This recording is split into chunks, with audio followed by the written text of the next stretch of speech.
Hello again. I have expressed serious doubts about the idea of a new political party really making progress in Britain when a general election is next called. This is because whenever some third party has seemed to be promising to overturn the conventional two-party system of Labour and Conservatives, which has held sway in Britain for about a century now, it invariably comes to nothing in the end. When it comes down to it, the British are conservative in their habits, especially when it comes to voting. In the 1930s, Mosley's British Union of Fascists was supposed to smash the system. And then in the 1980s, the Social Democrats also claimed that they would break the mould of British politics.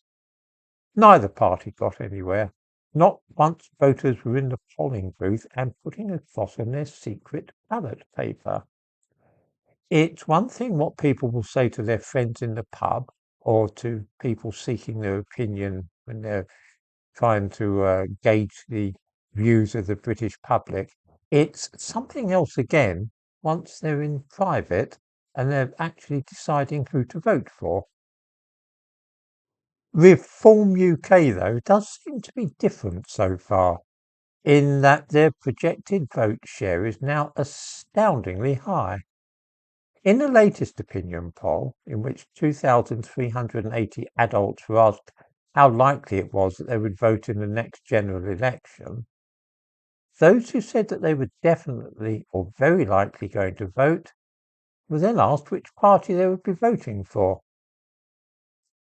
Of those, 26% said Reform, 23% said Conservative, and just 22% say they'll be voting Labour.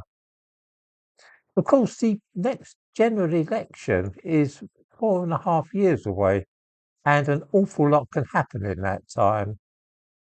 I mean, Labour might pull themselves together, and Keir Starmer might turn out to be the best Prime Minister we've had since Churchill.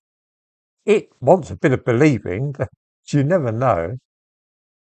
More likely, of course, is that over the next few years, the Labour Party will sink even lower in the estimation of right-thinking people, and that when the election is held, they will be massacred.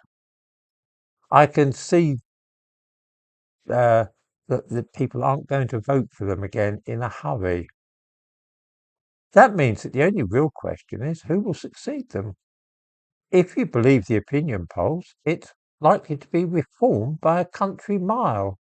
But if you study the history of the last century or so, it's more likely to be the Conservatives.